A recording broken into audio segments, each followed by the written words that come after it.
This one's really depressing, and like, I was writing it, and it was like, it's like I read it over, I'm like, oh my god, it sounds like a suicide note, but it's not. And then like right at the end, I had a friend who contacted me who was really depressed and was thinking about it, and we kind of wrote this last part together. So this is Mistakes. Oh. It was 3 a.m. I grabbed a beer and headed to the shower with the warm water washing away my problems as I pushed them back into my lips, and not 5 minutes later did I start to slip. The cold beer losing its grip on my wet fingers as I headed right for the white porcelain. You ever have a moment that just defines where you are in life?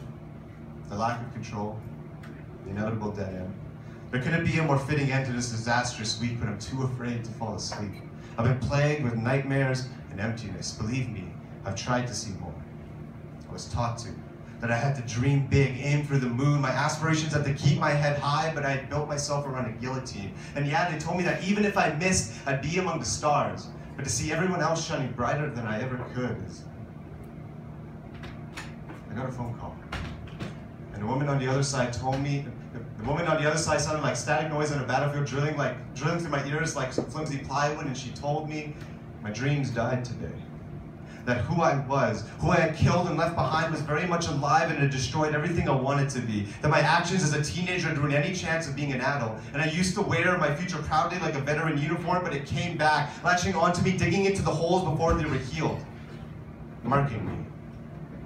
So I've been picking at this mistake of a tattoo for years, waiting to finally see the new skin underneath, not knowing the ink was made of the blood that still flows like an angry river through my veins, and when I let it heal, all that were left were scars. I couldn't run from them. So I thought I could hide, I thought I could fly, because they told me I could do anything, that I could soar if I dreamed hard enough, and I spent my whole life dreaming of what I could be.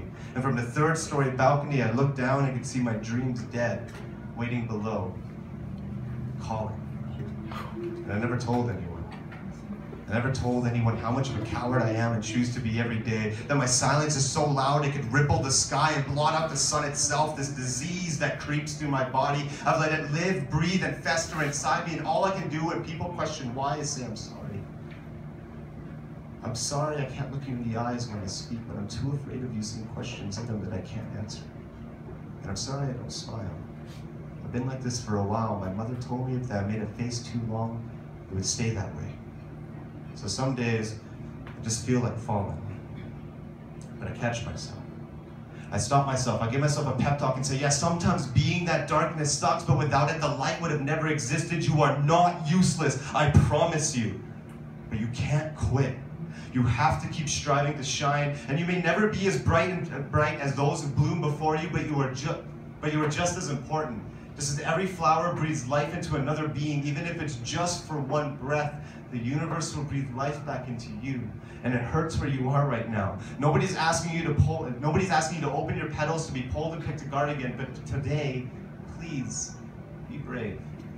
Your courage will dig roots so tough the earth itself could rip apart, and you would still be there holding on because you've been through the end of the world before. The storms will always be waiting on the horizons, and I'll be ready, because I know the most beautiful flowers are the ones that fight through the storms. Thank you, guys. Yeah!